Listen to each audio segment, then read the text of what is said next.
आपण दरवर्षी बजेट पाहतो, पण आपल्या मनात प्रश्न येतो की हा बजेट नेमकं बनवतो तरी कोण? अर्थमंत्री बजेट सादर करतात, पण त्यामागे असते एक अत्यंत मजबूत आणि अनुभवी टीम. या टीम मध्ये असतात देशातील वेगवेगळ्या क्षेत्रातील तज्ज्ञ, त्यामधले IAS अधिकारी. बजेट 2026 साठी अशीच एक पॉवरफुल टीम काम करत आहे.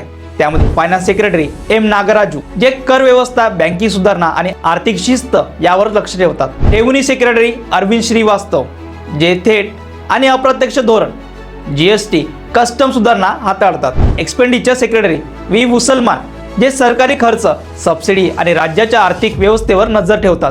DIPAM डिपम सेक्रेटरी अरुणीश चावला, जे सरकारी कंपन्यांचं व्यवस्थापन, डिसइन्व्हेस्टमेंट आणि ॲसेट मॉनिटायझेशन पाहतात. Economic affairs secretary Anuradha Thakur, ज्या आर्थिक धोरण, बजेट प्रक्रिया आणि देशाच्या आर्थिक स्थैर्यावर काम करतात. ही टीम केवळ आकडे मांडत नाही, तर देशाची गरज, विकास आणि वित्तीय शिस्त आणि भविष्यासाठी आव्हान याचा समतोल साधते. म्हणूनच बजेट म्हणजे फक्त घोषणा नाही, तर अनेक तज्ज्ञांच्या अनुभवावर उभा असलेला देशाचा आर्थिक रोडमॅप असतो. बजेट 2026 बद्दल तुमचं मत काय? आम्हाला कमेंटमध्ये नक्की सांगा आणि अशाच माहितीपूर्ण अपडेटसाठी महाराष्ट्र चॅनलला फॉलो करायला विसरू नका.